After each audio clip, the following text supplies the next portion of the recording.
તમે જુઓ છંદમાં શરૂઆતમાં જલસાગરે વાત કરી કે ગઝલમાં છંદ ને વગેરેનું ખૂબ જ મહત્વ હોય. તો તમે જો છંદમાં લખેલી ગઝલ છે ને ઘણી બધી રીતે ગાઈ શકાય છે.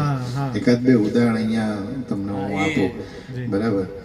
આ જે છે ને પ્રિય ને પ્રિયામાં પ્રણય થઈ રહ્યો છે. इशारो इशारो में दिल लेने वाले बताइए हुनर तूने सीखा कहाँ से निगाहों निगाहों में जादू चलाना मेरी जान सीखा है तुमने जहाँ से. मैं गाई એ જુદી તરન્નુમમાં ગાઈ. હવે આ જ રાગમાં પેલી ગવાશે. પ્રિય ને પ્રિયામાં પ્રણય થઈ રહ્યો છે મજા એની આંખો ચમન લઈ રહ્યો છે. આની મજા છે કે તમે છંદમાં ફરજિયાત લખવી પડે. તમારે ગઝલ છંદમાં જ લખવી પડે તો તમે કોઈ પણ માણસ ગાઈ શકે. બહુ વર્ષો પહેલા જલસાગર હું વડોદરાની ગીતા મંદિર વિદ્યાલયમાં ભણતો ને ત્યાં પ્રાર્થના ગવાતી.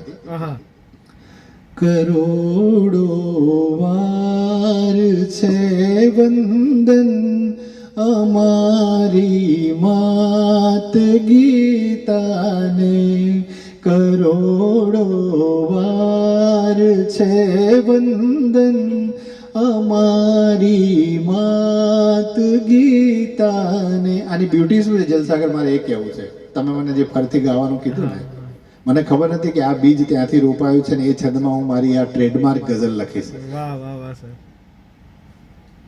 તમારા નામની પાછળ અમારું નામ લાગે છે કહે છે ગામ આખું કે ઘણું બદનામ લાગે છે કરોડો વાર છે વંદન અમારી માત ગીતાને ગગનવાસી ધરા પર બે ઘડી શ્વાસો ભરી તો જો.